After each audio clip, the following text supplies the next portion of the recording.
সবাইকে স্টক অবজারভারের পক্ষ থেকে শুভেচ্ছা জানাই। জেনারেল ইন্স্যুরেন্স সেক্টর বর্তমানে ভালো মোমেন্টামে আছে, ভালো ভলিউমে লেনদেন হচ্ছে এবং কিছু কিছু স্টকে ভালো প্রাইস অ্যাকশন হচ্ছে। আজ আমরা জেনারেল ইন্স্যুরেন্স সেক্টর নিয়ে একটি কুইক আপডেট দিচ্ছি, আর সাথে এই সেক্টরের কিছু গুরুত্বপূর্ণ stock Provati insurance, BNICL insurance, eastern insurance এবং সোনার বাংলা ইন্স্যুরেন্স নিয়ে বিস্তারিত আলোচনা করব। আমরা গত শুক্রবারেও একটি আপডেট দিয়েছিলাম ইন্স্যুরেন্স সেক্টর নিয়ে এবং আলোচনা করেছিলাম pioneer insurance, green delta insurance, Reliance insurance এবং ঢাকা ইন্স্যুরেন্স নিয়ে। এই চারটি স্টকই আজকে ভালো প্রাইস অ্যাকশন করেছে। এখন আমরা দেখে নিচ্ছি বর্তমানে সেক্টরের অবস্থান এবং যে চারটি স্টক আমরা মেনশন করেছি এই স্টকগুলো সম্পর্কে বিস্তারিত জেনে নিই। আর আলোচনাটির শুরুতেই আমি রিকোয়েস্ট করব ডিসক্লেমার অংশটি আপনারা ভালো করে পড়ে নেবেন। পুঁজিবাজার ঝুঁকিপূর্ণ। আপনার কোনো পার্সোনাল বাই এবং সেলের কারণে আপনি যদি ক্ষতিগ্রস্ত হয়ে থাকেন, সে দায় স্টক অবজার্ভার বহন করবে না। শুরুতে আমরা জেনারেল ইন্স্যুরেন্স সেক্টরের ডে চার্ট নিয়েছি এবং ডে চার্টে আমরা দেখতে পাচ্ছি যে এই সেক্টরটি ভালো ভলিউমে লেনদেন হচ্ছে এবং খুব সুন্দরভাবে এগিয়ে যাচ্ছে। সো এখানে একটি ব্রেকআউট দিয়েছিল এবং ব্রেকআউট দেওয়ার পর রিটেস্ট হয়েছে। রিটেস্ট হওয়ার পর এখন আমরা ভালো একটা প্রাইস অ্যাকশন দেখতে পাচ্ছি বিভিন্ন স্টকগুলোতে এবং সেক্টরের অবস্থান আমরা ভালো একটা পজিশনে এখন বর্তমানে সেক্টর অবস্থান করছে। সো এখানে একটি 23% এর একটা অলরেডি রিভার্সাল হয়েছে, রিকভারি হয়েছে এবং এখান থেকে কিছুটা রিট্রেসমেন্ট হচ্ছে, এখানে একটা রেজিস্ট্যান্স ফেস করছে। তবে এই সেক্টরটি 51-এ একটু সেল প্রেশার ফেস করবে। এই সেল প্রেশারটি অতিক্রম করলে পরবর্তী গন্তব্য হবে 56।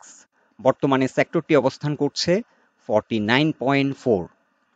সো এখন অনেকের মনে প্রশ্ন আসতে পারে এখান থেকে কি এই যে রেজিস্ট্যান্স দুটো আমরা দেখালাম 50 পয়েন্টে এবং 51 পয়েন্টে, এই রেজিস্ট্যান্সটি ব্রেকআউট করতে বর্তমান যে প্রাইস অ্যাকশন হচ্ছে বিভিন্ন স্টকগুলোতে এবং বর্তমান প্রেক্ষাপটে এই রেজিস্ট্যান্স ব্রেকআউট করতে কতটা সক্ষম এই সেক্টরটি, সেক্ষেত্রে আমরা ভলিউম দেখব। বর্তমান যে ভলিউমে সেক্টরটি আগাচ্ছে এবং আমরা এখানেও একটি রেজিস্ট্যান্স কিন্তু ফেস করেছে। এখানে আমরা 46.8 বলতে পারি, এখানে একটা রেজিস্ট্যান্স ছিল, কিন্তু ভলিউম বেশি থাকার কারণে এই রেজিস্ট্যান্সটি অতিক্রম করতে সক্ষম হয়েছে। এখানে যে ভলিউম ছিল তার চেয়েও বেশি ভলিউমে বর্তমানে লেনদেন হচ্ছে। সো এখানে এখন আমরা দেখতে হবে এই পয়েন্টে কেমন ভলিউম আছে। সো এই পয়েন্টে যে ভলিউম আছে বর্তমানে কিন্তু তার চেয়েও বেশি ভলিউমে লেনদেন হচ্ছে। সো আমরা বলতে পারি যে এটি হয়তো শর্ট টাইমে এটি অতিক্রম করতে সক্ষম হবে। তবে ভলিউমে এখন বর্তমান যে ভলিউমে সেক্টরটি আগাচ্ছে সেই ভলিউমের মধ্যে একটা কনসিস্টেন্সি থাকতে হবে। এমন না যে কালকে আবার হঠাৎ করে অনেক কম ভলিউম হলো, পরশুদিন আবার অনেক বড় ভলিউম হলো। ভলিউমের মধ্যে একটা কনসিস্টেন্সি থাকতে হবে। এখানে কিন্তু একটা কনসিস্টেন্সি আছে, ভলিউম গ্র্যাজুয়ালি বৃদ্ধি পাচ্ছে। সো মোমেন্টাম বৃদ্ধি পাচ্ছে এবং ভলিউম বৃদ্ধি পাচ্ছে, সাথে বিভিন্ন স্টকগুলোতে এই সেক্টরের ভালো প্রাইস অ্যাকশন হচ্ছে। সো এটি খুব ইম্পর্টেন্ট যে এই সপ্তাহে আমাদেরকে লক্ষ্য রাখতে হবে যে ভলিউম যাতে ঠিক থাকে, অ্যাটলিস্ট আজকে যে ভলিউম হয়েছে সে ভলিউমের ধারাবাহিকতা যাতে ঠিক থাকে। আরেকটি ব্যাপার, এখানে যেহেতু এখন একটা রেজিস্ট্যান্স আমরা দেখতে পাচ্ছি 50 থেকে 51, এই পয়েন্টে এসে কিন্তু একটু আপ ডাউন করতে পারে, এটা কিন্তু খুব ন্যাচারাল। কালকে যদি কোনো কারণে এই সেক্টরের কিছু কিছু স্টক প্রাইস কমে যায় সেক্ষেত্রে খুব আতঙ্কিত হওয়ার মতো কোনো কারণ দেখছি না। এই রেজিস্ট্যান্স পয়েন্টে এসে কিন্তু স্টকগুলো একটু ফ্লাকচুয়েট করে, প্রাইসের উঠানামাটা স্বাভাবিক। সো আমরা যদি এই সেক্টরের ফার্স্ট টার্গেট 51 আমরা দেখি, আমরা হয়তো এটা খুব কুইকলি অ্যাচিভ করতে পারবে এই সেক্টরটি। আর সেকেন্ড টার্গেট আপাতত আমরা সেট করতে পারি 56। সো আমরা মিনিমাম এক্সপেকটেশন যেটা করছি 56, হয়তো আমরা কুইক একটা প্রাইস অ্যাকশনের মাধ্যমে এই সেক্টরটি এগিয়ে যাবে এবং 56 পর্যন্ত হিট করবে বলে আমরা আশা রাখি। আরেকটি ব্যাপার, আমরা যদি উইকলি চার্টে দেখি, উইকলি চার্টে যে পয়েন্টটি আমরা মেনশন করেছি রেড লাইন দিয়ে মার্ক করে রেখেছি 51, এখানে কিন্তু উইকলি চার্টে পিভেট অবস্থান করছে। পিভেটের উপরে অবস্থান করা মানে নতুন করে এই সেক্টরটি আবার আপ ট্রেন্ডে যাবে। সো ঊর্ধ্বমুখী ধারায় এই সেক্টরটি এখন যাচ্ছে। সো আমাদেরকে হয়তো আমরা যারা অনেক উপরে ইন্স্যুরেন্স অনেক হাই প্রাইসে কিনে রেখেছি তাদের জন্য হয়তো একটা ভালো সময় সামনে আসছে বলে আমরা ধারণা করছি। এখন আমরা প্রভাতী ইন্স্যুরেন্স এই স্টকটির ডে চার্ট নিয়েছি এবং ডে চার্টে দেখতে পাচ্ছি এই স্টকটি গত কয়েকদিন ধরে ভালো ভলিউমে লেনদেন হচ্ছে। ফ্লোর প্রাইস থেকে উঠে এসে কিছুটা প্রাইস বৃদ্ধি পেয়েছে। আমরা দেখতে পাচ্ছি 62-তে আজকে ক্লোজ হয়েছে। সো এই স্টকটি দীর্ঘদিন ধরে ফ্লোর প্রাইসে ছিল।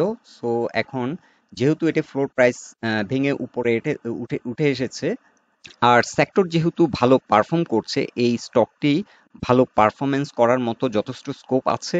তবে এখানে আমরা একটা ব্যাপার লক্ষ্য করছি যে স্টকটি 200 এক্সপোনেনশিয়াল মুভিং অ্যাভারেজের নিচে অবস্থান করছে, যার কারণে স্টকটি আমরা আগে যে পারফরমেন্স দেখেছিলাম, এখন সে পরিমাণ পারফরমেন্স কিন্তু এই স্টকটিতে হচ্ছে না, কিংবা সে পরিমাণ প্রাইস অ্যাকশন এখনো আমরা লক্ষ্য করছি না।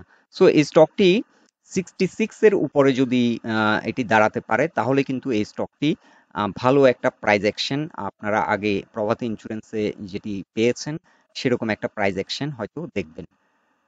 আর উইকলি চার্টও একই অবস্থা, এটি 50 এবং 200 এক্সপোনেনশিয়াল মুভিং অ্যাভারেজের উপরে, সরি নিচে অবস্থান করছে, তবে 20 এক্সপোনেনশিয়াল মুভিং অ্যাভারেজের উপরে অবস্থান করছে। এই ব্লু লাইনটি 20 এক্সপোনেনশিয়াল মুভিং অ্যাভারেজ ইন্ডিকেট করছে।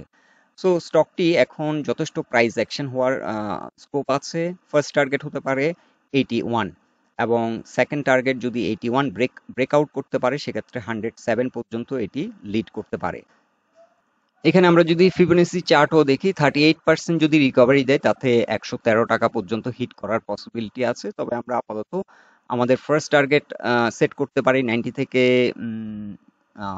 90 ধরতে পারি, কিংবা ফার্স্ট টার্গেট 80 থেকে 90 এই জোনটা আমরা ধরতে পারি। সেকেন্ড টার্গেট ধরতে পারি 107 থেকে 113। এখন আমরা দেখে নিচ্ছি BNICL এই স্টকটির অবস্থান। ডে চার্টে আমরা দেখতে পাচ্ছি স্টকটি মোটামুটি একটা ভালো ভলিউমের মাধ্যমে ফ্লোর ভেঙে কিছুটা প্রাইস অ্যাকশন আমরা দেখতে পাচ্ছি। এই স্টকটিও কিন্তু প্রভাতী ইন্স্যুরেন্সের মতো ডে চার্টে আমরা দেখছি 200 এক্সপোনেনশিয়াল মুভিং অ্যাভারেজের কিছুটা নিচে অবস্থান করছে। সো এই স্টকটির ক্ষেত্রেও যদি 63 প্লাস যদি এটি দাঁড়াতে পারে 63 প্লাসে, তাহলে এটি হয়তো একটা প্রাইস অ্যাকশন আবার করবে। তবে এই স্টকটির ক্ষেত্রে যে স্ট্রেংথটি আমরা দেখতে পাচ্ছি, ভালো ভলিউম নিয়ে কিন্তু রিসেন্টলি একটা প্রাইস অ্যাকশন হয়েছে। সো স্টকটি হয়তো অনেক দূর আগাবে, এবং এই স্টকটির যদি পাস্ট পারফরমেন্স দেখি, সেক্ষেত্রে আমরা প্রভাতির মতো একটা ভালো প্রাইস অ্যাকশন এই স্টকটির ক্ষেত্রে হয়েছিল। এটা কিন্তু একটা লং র্যালি করেছিল লাস্ট টাইম 166 এর মতো। সো এই স্টকটির ক্ষেত্রে আমরা মিনিমাম যদি 38% এখন রিকভারি এক্সপেক্ট করি, তাতে তাতে কিন্তু 100 পর্যন্ত আমাদের টার্গেট সেট করতে পারি।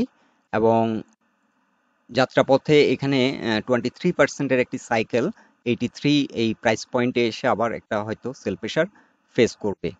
সো এই স্টকটিও এন্ট্রি দেওয়ার জন্য বর্তমানে ভালো পজিশনে আছে। আর যাদের হাই রেটে কেনা আছে, তারা ওয়েট করতে পারেন। তারা হয়তো ওয়েট করলে আপনাদের লস অনেকটা রিকভারি হয়ে যাবে। এটা সামনে একটা ভালো প্রাইস অ্যাকশন হওয়ার সম্ভাবনা অনেক বেশি। আর এই স্টকটি সেম প্যাটার্নে আছে প্রভাতী ইন্স্যুরেন্সের মতো। এটিও উইকলি চার্টে আমরা দেখতে পাচ্ছি যে 20 এবং 200, সরি 50 এবং 200 এক্সপোনেনশিয়াল মুভিং অ্যাভারেজের কিছুটা নিচে অবস্থান করছে। সো এই স্টকটির জন্য চ্যালেঞ্জিং এরিয়া হচ্ছে 64 এর উপর যদি এটি অবস্থান করতে পারে, ঘুরে দাঁড়াতে পারে, তাহলে কিন্তু আবার ভালো একটা প্রাইস অ্যাকশন আমরা দেখব বলে আশা রাখি। এখন আমরা ইস্টার্ন ইন্স্যুরেন্স এই স্টকটির অবস্থান ডে চার্টে যদি দেখি, আমরা দেখতে পাচ্ছি যে এই স্টকটিও কিন্তু আজকে খুব ভালো ভলিউমে কিন্তু একটা ভালো প্রাইস অ্যাকশন হয়েছে। আর এই স্টকটি কিন্তু ডে চার্টে, এবং আমরা দেখছি যে ডে চার্টে 200 এক্সপোনেনশিয়াল মুভিং অ্যাভারেজের কিছুটা উপরে অবস্থান করছে। সো ইস্টার্ন ইন্স্যুরেন্স ডে চার্টে মোটামুটি একটি স্ট্রং পজিশন এখন ক্রিয়েট করে আছে।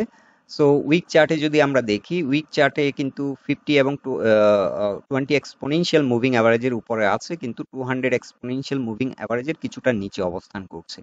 সো এই স্টকটির ক্ষেত্রে আমরা যদি অন্য দুটো স্টকে যেভাবে দেখালাম, আমরা যদি 38% রিকভারি আমরা এক্সপেক্ট করি, সেক্ষেত্রে আমাদের টার্গেট হতে পারে 92 পর্যন্ত। আমরা আমাদের টার্গেট সেট করতে পারি। যাত্রাপথে এখানে 71 থেকে 74-এ কিন্তু একটা সেল প্রেশার আসবে, এখানে একটা রেজিস্ট্যান্স ফেস করবে। আপনারা চাইলে ফার্স্ট টার্গেট এখানে সেট করতে পারেন, সেকেন্ড টার্গেট 92 সেট করতে পারেন। সো এই স্টকটিও ভালো একটা প্রাইস অ্যাকশন হবে বলে আমরা আশা রাখি, কারণ এই ৩টি স্টক আমরা যেটাই দেখালাম, ইস্টার্ন ইন্স্যুরেন্স, প্রভাতী ইন্স্যুরেন্স এবং বিএনআইসিএল, এই ৩টি স্টকই কিন্তু তাদের একটা লং হিস্ট্রি আছে, একটা লং র্যালির হিস্ট্রি আছে এবং এই সেক্টরটি এখন যেহেতু আবার নতুন একটা পারফরমেন্সের দিকে যাচ্ছে, ভালো পারফরমেন্স করছে, এই স্টক ৩টি আপনারা চাইলে আপনাদের ওয়াচ লিস্টে রাখতে পারেন। এই স্টক ৩টি ভালো র্যালি করার পসিবিলিটি আছে। এখন আমরা ডে চার্টে দেখে নিচ্ছি সোনার বাংলা ইন্স্যুরেন্স। এই এই স্টকটিও কিন্তু এই সেক্টরের খুব ভালো একটি পারফর্মিং স্টক। এটিও কিন্তু ইন্স্যুরেন্স সেক্টরের পারফরমেন্সের সাথে সাথে ভালো একটা পারফরমেন্স করে।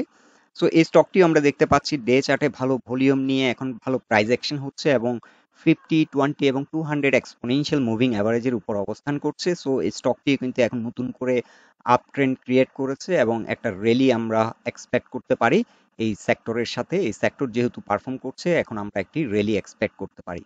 আনলাইক আমরা যে ৩টি স্টক দেখিয়েছিলাম এর আগে, ওই ৩টি স্টকই কিন্তু 200 এক্সপোনেনশিয়াল মুভিং অ্যাভারেজের কিছুটা নিচে অবস্থান করছিল এবং একই সাথে এই স্টকটি পিভট পয়েন্টের উপর অবস্থান করছে। সো এই স্টকটি কিন্তু কিছুটা স্ট্রেংথ আমরা দেখতে পাচ্ছি অলরেডি উইকলি চার্টে এবং এই স্টকটিও ভালো একটা প্রাইস অ্যাকশন আমরা সামনে এক্সপেক্ট করতে পারি।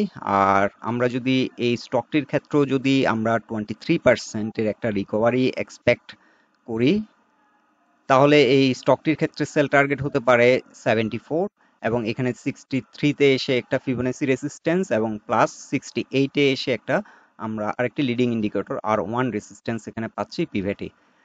সো এই স্টকটি আপনারা চাইলে আপনাদের ওয়াচ লিস্টে রাখতে পারেন। আর যাদের হাই রেটে কিনা আছে আপনারা চাইলে কিছু অ্যাভারেজ কমাতে পারেন। আমরা অনেকবার আপনাদেরকে আপডেট দিয়েছিলাম এই ইন্স্যুরেন্স সেক্টর নিয়ে, যে আপনাদের যারা হাই রেটে কেনা আছে আপনারা চাইলে, আপনার যদি ফান্ড থাকে আপনারা অ্যাভারেজ ডাউন করুন অথবা আপনারা হোল্ড করুন। এই স্টকগুলো আবার ভালো একটা রিকভারি দিবে বলে আমরা আশা রাখি। আর যারা যারা সাপোর্ট চিন্তা করছেন, এখন আসলে এই স্টকগুলো এত লো পজিশনে আছে, এখন 54, এখন আজকে এটি 56 টাকায় ক্লোজ হয়েছে। এখানে সাপোর্ট এখন বর্তমানে অবস্থান করছে 55 এবং এর পরবর্তী সাপোর্টটি হবে 51। আর যেহেতু এই স্টকগুলো ফ্লোর থেকে কিছুটা উপরে অবস্থান করছে, আমরা সাপোর্টগুলো ওভাবে মেনশন করলাম না। আর এই স্টকগুলো কিন্তু যদি আমরা প্রিভিয়াস ট্রেন্ড বিশ্লেষণ করি, প্রিভিয়াস ট্রেন্ডে যে ভলিউম হয়েছিল আর কারেকশনে কিন্তু ভলিউম কিন্তু তেমন একটা আউট হয় নাই। এক্ষেত্রে আমরা বলতে পারি যে 50-60% রিকভারি দেওয়ার পর এখানে কিন্তু একটা বড় রকমের সেল প্রেশার আসবে, কারণ অনেকেই এই জোনে হাই রেটে কিনে আটকে আছেন, তারা সেল দেবে, কিংবা যারা এই জোনে কিনছেন তাদের কিন্তু এই আপ টু 50-60% রিকভারি যদি দেয়, সেক্ষেত্রে তাদের একটা ভালো প্রফিট, সিগনিফিক্যান্ট প্রফিট হবে এবং সেক্ষেত্রে তারা কিন্তু এখানে একটা বড় রকমের সেল প্রেশার ক্রিয়েট করতে পারে। তবে এখানে যে পরিমাণ মানি ইন হয়েছে সে পরিমাণ মানি কিন্তু আউট হয় না এই কারেকশনে। So overall the trend, overall trend আমরা যদি বিশ্লেষণ করি, overall trend is very strong. So আশা করছি কালকেও ইন্স্যুরেন্স সেক্টরের একটা ভালো মুভমেন্ট আমরা হয়তো দেখব। আর এই সেক্টর নিয়ে এবং এই স্টকগুলো নিয়ে এটাই ছিল আমাদের অবজারভেশন। আলোচনাটি যদি আপনাদের ভালো লেগে থাকে অবশ্যই পোস্টটিকে আপনারা লাইক দিন, বন্ধু বান্ধবের সাথে শেয়ার করুন। আর আমাদের সাথে থাকার জন্য আপনাদের অসংখ্য ধন্যবাদ।